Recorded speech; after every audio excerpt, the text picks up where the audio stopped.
Any, हम सभी एक बहुत मुश्किल वक्त से गुजर रहे हैं,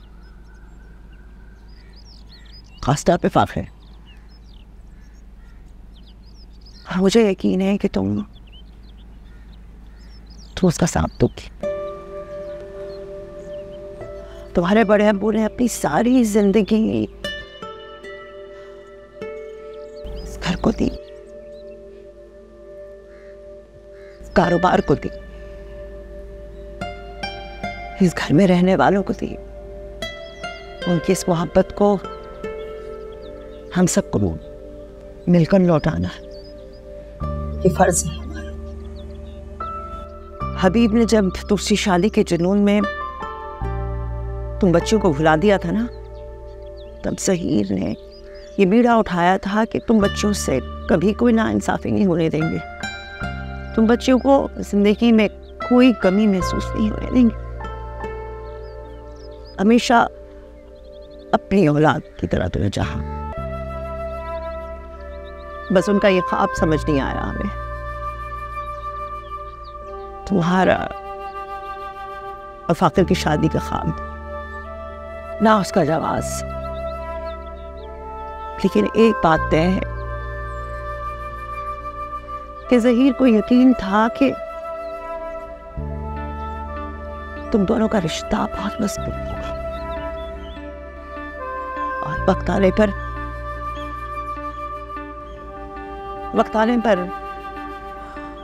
फाकिर सब संभाल लेगा।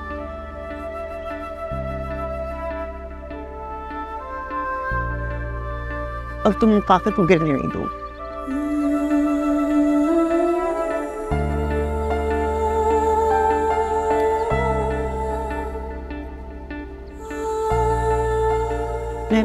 मैंने अम्मू का ख्वाब पूरा करूंगी ना, उनका मान रखूंगी ना।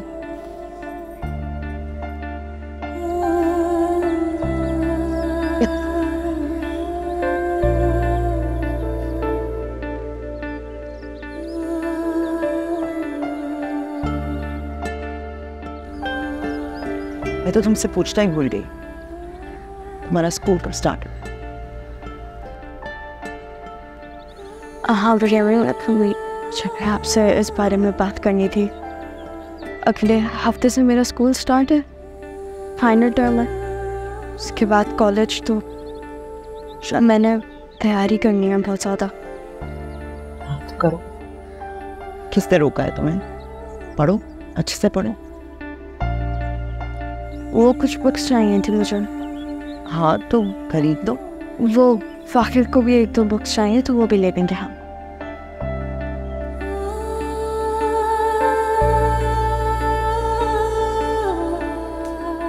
फाकिर को अभी फोकस करने दो कारोबार। क्या मतलब मरियम ने? फाकिर स्कूल नहीं जाएगा? देखते ही प्राइवेटली कर ले। लेकिन मरियम ने जो स्कूल जाकर पढ़ाई होती है ना, वो प्राइवेटली नहीं हो सकती। अगर फाकिर ऐसे ही स्कूल नहीं जाएगा तो फिर उसकी पढ़ाई में बहुत हर्ज होगा, नुकसान होगा उसको। कर लेगा, प्राइवेटली कर लेगा और बहुत अच्छे से कर लेगा। मैं जानती, उसके बाबा ने भी तो पढ़ाई के साथ साथ इतना बड़ा कारोबार सेट किया था, बहुत मेहनत की थी और सब कुछ इतने अच्छे से कर लिया था। वो भी कर लेगा। वो कैसे करेगा? फाकिर बड़े अब्बू जैसा थोड़ी ना। जैसा ही, उन्हीं का बेटा है, कर लेगा वो। मुझसे बेहतर कोई नहीं जानता कि वो जैसा ही है। तुम उसकी फिक्र ना करो, अपनी पढ़ाई का तवज्जो दो, किताबों की लिस्ट बना दो, मैं मंगवा देती हूँ। नहीं बढ़िया, मैं इस ट्रिप पर जरूरत नहीं, मैं खुद ही ले आऊँगी।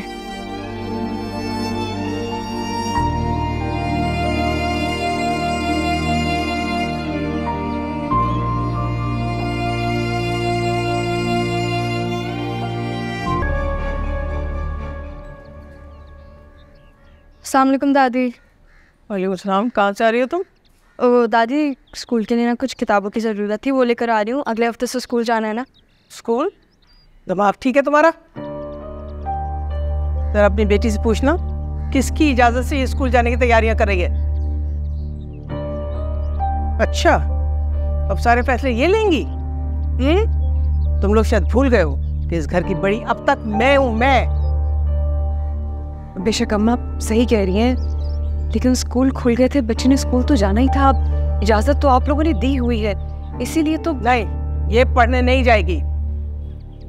जब तक ज़हीर का 40वां नहीं हो जाता, कोई इस घर से बाहर कदम नहीं निकालेगा।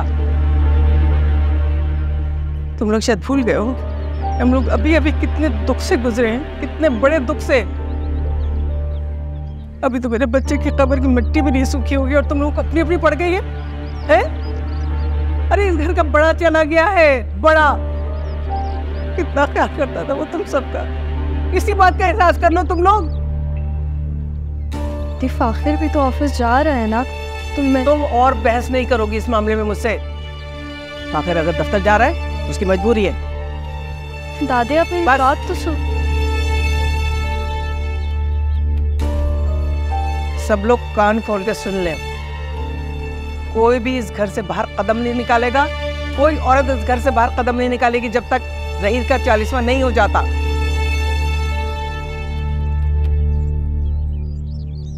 सुन लिया तुम लोगों ने? सुन लिया सबने? जी।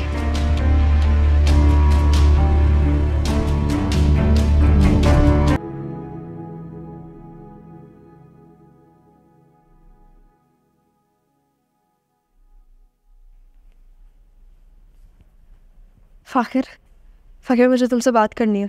बिजी हूँ यार, अभी बात में आना। फाखिर इम्पोर्टेंट है, प्लीज मेरी बात सुनो। बोलो। फाखिर देखो, दादी ने ना मुझे स्कूल जाने से मना कर दिया। वो चाहते हैं कि मैं घर पे बैठूं। सिर्फ 40वीं तक की तो बात है, चली जाना बाद में। मैं ये बात पता है, बताई थी मुझे अम्मा ने। फाखिर तुम्हें पता है 40वीं तक मेरी पढ़ाई का कितना लॉस हो जाएगा? तुम नोट्स ले लेना यार, किसी से क्या फर्क पड़ता है। क्लास मिस करने से मुझे फर्क पड़ता है फाखिर। ये फाइनल टर्म है, मैं बुरे मार्क्स अफोर्ड नहीं कर सकती। तुम प्लीज एक दफा दादी से बात करके तो देखो। यार मेरे सर पे वैसी बहुत टेंशन है, मजीद टेंशन मत दो मुझे। और अगर तुमने कोई बात करनी है दादी से तो खुद जाके कर लो। मेरी बात समझो फाखिर, मैं दादी से बात नहीं कर सकती। तो सुन लो जो वो कह रही है। फिर अगर दादी कह रही है कि 40वीं से पहले हमारी घर की खवातीन नहीं निकल सकती, घर से बाहर तो नहीं निकल सकती, चली जाना थोड़े दिन बाद। लेकिन फाखिर यार मेरे सर पे मजीद मत सवार हो, जाओ। कहाँ ढूंढ रही थी? मैंने कहा होना है भाभी, किचन में या कमरे में। अच्छा सुनो, मैं ये कहने आई थी कि मुझे बहुत अफसोस हुआ सुन के कि तुम्हारी अम्मी की तरफ वो डकैती हुई है ना।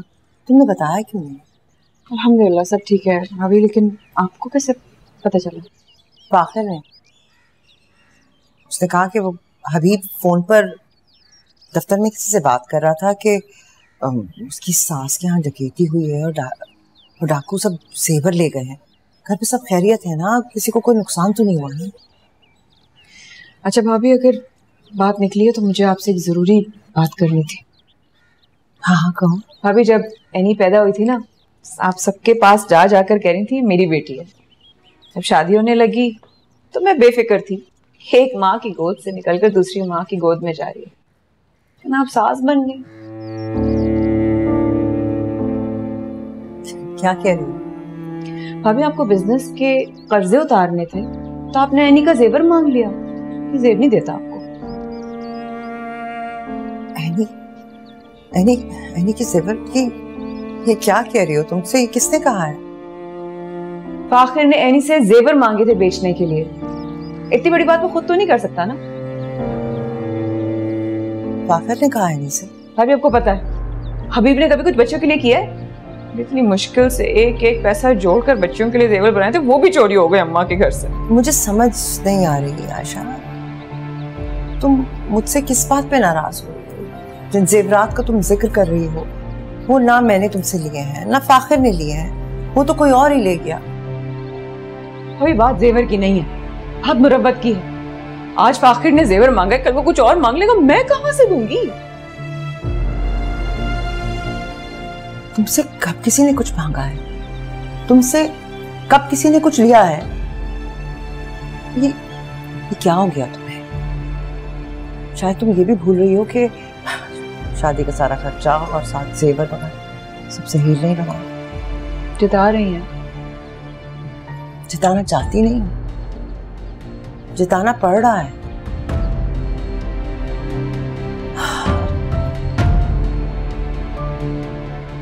जैसे ज़हीर आज तक इस घर को, इस घर वालों को संभालते आए हैं ना, उसी तरह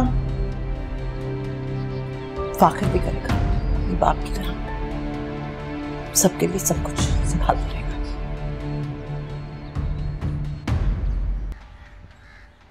क्या हुआ फाखिर? शुक्र है आप आ गए। क्या हबीब कहाँ है? नहीं आया अभी तक? कब से उनको कॉल करने की कोशिश कर रहा हूँ, आ ही नहीं रहे। वहाँ पे इन्वेस्टर बेचारा कब से इंतजार कर रहा है हमारा। अभी मीटिंग शुरू हो जाएगी थोड़ी देर में।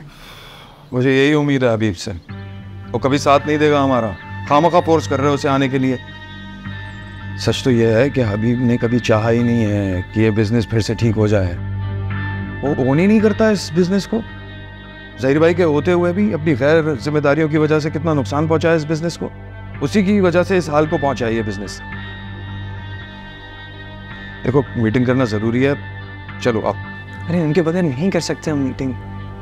सबसे ज़्यादा इस बिजनेस के बारे में वही जानते हैं। हम लोग को थोड़ी पता है क्या बात करेंगे उनसे, हाथ से निकल जाएगा। ठीक है, करो फिर, कॉल करो करो।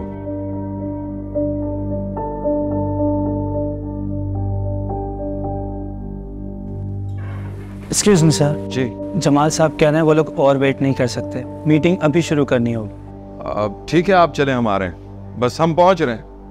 आखिर जाने दो हबीब को, कोई फायदा नहीं है। देखो ये मीटिंग बहुत इंपॉर्टेंट है और तुम भी नहीं चाहोगे कि ये हमारे हाथ से चली जाए, है ना? हिम्मत रखो, हमको ये सब कुछ हैंडल करना है खुद ही। Be confident. और ये क्या कपड़े पहने तुमने? मैं क्या करूं, मुझे थोड़ी पता है। टी शर्ट पहन के कौन मीटिंग करता है यार? मेरे चलो मूड अच्छा करो, बी कॉन्फिडेंट। चलो एनी, तुम खाने पे नहीं आई जान? सब पूछ रहे थे तुम्हारा, और दादी ने भी बहुत बातें सुनाई। अम्मा मेरे आने या ना आने से दादी की बातें थोड़ी ना रुक जाते। अगर मैं आती ना तो मुझे सामने बैठ के बातें सुनाते, इसलिए मैं नहीं आई। कोई बात नहीं जान, दादी है, कुछ कह भी दे तो क्या हुआ? तो अम्मा मुझे उनकी बातें बिल्कुल भी बुरी नहीं लगती, लेकिन ये जो असूल में मेरी जिंदगी पे पाबंदियां लगा दी है ना, बस ये बात नहीं अच्छी लगती मुझे। पाबंदियां तो पहले भी थी, यानी इसमें कौन सी नई बात? हमने हमेशा अमल भी किया, तुम्हें तो आदत हो जानी चाहिए। लेकिन पहले ना छोटी मोटी बातों पर बोलती थी, लेकिन अब मेरी पढ़ाई पर पाबंदियां लगा रही हैं। मैं मुझसे बर्दाश्त नहीं होती। बर्दाश्त तो करना पड़ेगा ही, नहीं कर भी क्या सकती हो। आप बात करके देखिए ना दादी से, उनको समझाएं कि मुझे स्कूल भेजने दें अम्मा, क्योंकि मेरी बात सुने अम्मा, अगर मैं अभी स्कूल नहीं जाऊंगी ना तो मेरे लिए बाद में कभी भी स्कूल जाना बहुत मुश्किल हो जाएगा। मैं कंटिन्यू नहीं कर पाऊंगी। मेरे कहने से क्या होगा इन्हें कि वो मेरी बात मान जाएंगी और तुम्हें स्कूल जाने देंगी? क्या पता अम्मा, अब ना मेरे लिए बात करके देखे, शायद वो मान जाए। इन्हीं तुम जानती नहीं हो कि अपनी दादी को उनका फैसला पत्थर पर लकीर होता है। उनके फैसले को कोई नहीं बदल सकता बच्चे। वही तो रास्ता होगा। बड़ी अम्मी, आप बड़ी अम्मी से बात करके देखे ना। बड़ी अम्मी दादी से बात करेंगी और न शायद दादी मान जाए। बड़ी अम्मी समझना भाभी, वो करेंगी तुम्हारे लिए कुछ। उन्हें कुछ करना होता तो दूर खड़े होकर तमाशा ना देख रही होती। उनके आसरे में मर जाना मेरी बच्ची। क्या करूँ मैं अम्मा, बताएं। तूने फाखिर से बात की, उसने क्या कहा? की भी मैं फाखिर से बात, फिर लेकिन उसने साफ इनकार कर दिया, वो कोई मदद नहीं करने वाला मेरी। बस फिर बर्दाश्त करो, फाखिर मदद करेगा नहीं। समीना भाभी कुछ बोलेंगी नहीं और मैं कुछ कर नहीं सकती है। 40 तक इंतजार करो बुढ़िया। कुछ लाऊं खाने? शहर है आपके पास? पागल,